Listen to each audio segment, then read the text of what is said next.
Hello, welcome to the Online Academy of Irish Music. I'm Alan Reid and I'll be your Bouzouki tutor for this course entitled Bouzouki Progressions. This course consists of 13 lessons where you will learn how to back 13 different tunes, where we will learn a variety of techniques and chords and new ways of strumming and picking.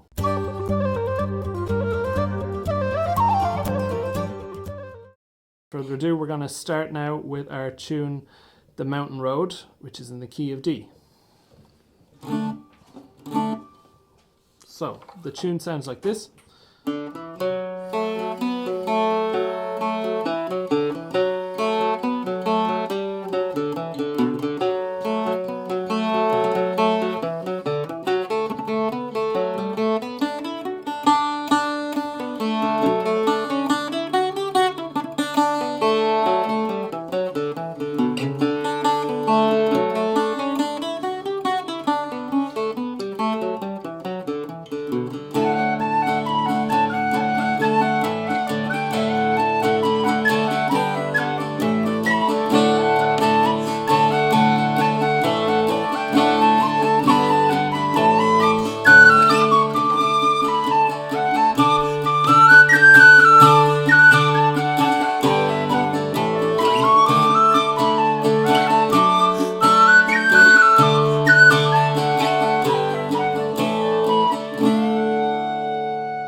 D chords are probably the most common chord you'll have to play on bouzouki and in Irish music in general, so they're the one that we need the most amount of options for. So you'll be familiar with this one already, where it's just 2nd fret on your G course, and with this one as well, where it's the 7th fret on your G course. So one of the first kind of variations upon that we'll look at is this one, where we also fret the 5th fret on your A course. So you get a very drony D chord. Chord is probably pushing it a bit because this literally only has the note of D in it. But for passages of music where you have the chord of D for a long time, this is a very good one for kind of building up tension,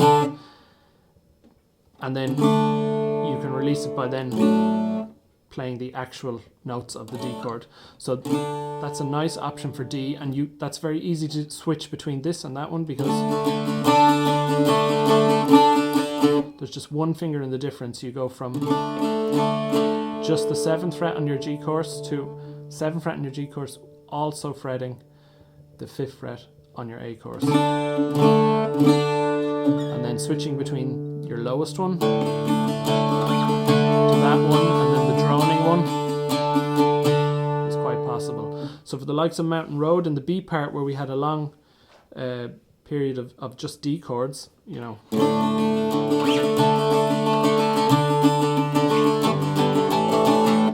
it's nice to use several of the voicings, because if you're stuck on one voicing for the whole 3 bars, which would sound like this,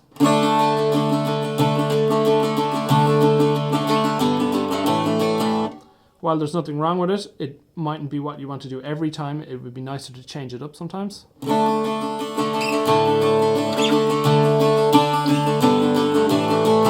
So there's more movement in the accompaniment and it sounds more interesting. So to go through the chords of the A part, we have D for a bar and then D and A for the 2nd bar. So we have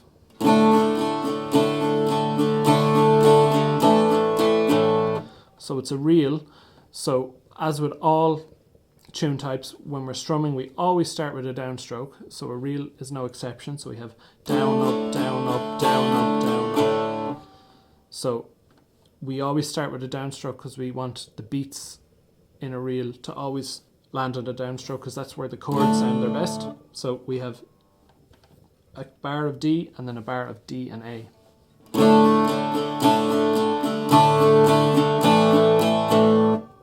And the 3rd bar is D as well.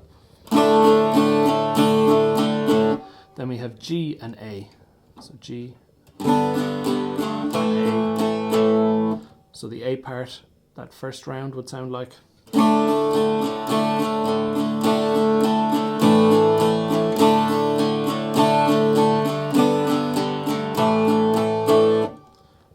the second time we play the A part, it changes up a bit. The first two bars are the same, D, and then D and A.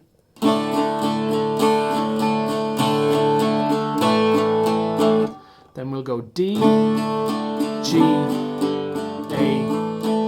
D, which is your 1, 4, 5, and 1. So the A part, when we play it for the first time, will be.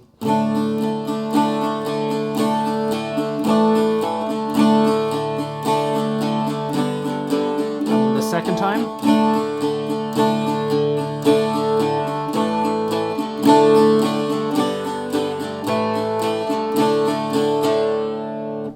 So chord-wise, the B part is much more plain. You have 3 whole bars of D, and then the 4th bar is G and A. And when we repeat the B part, it's the same thing. 3 whole bars of D and then G and A. So we have 3 whole bars of D, so that would be. And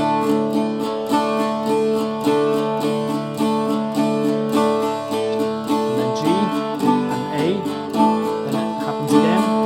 D for 3 bars.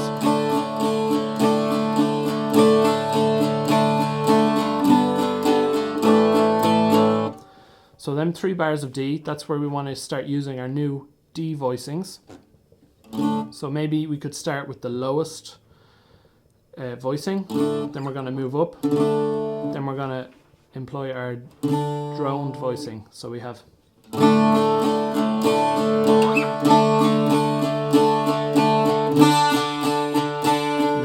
G, A, and then low voicing. Next one up, and drone.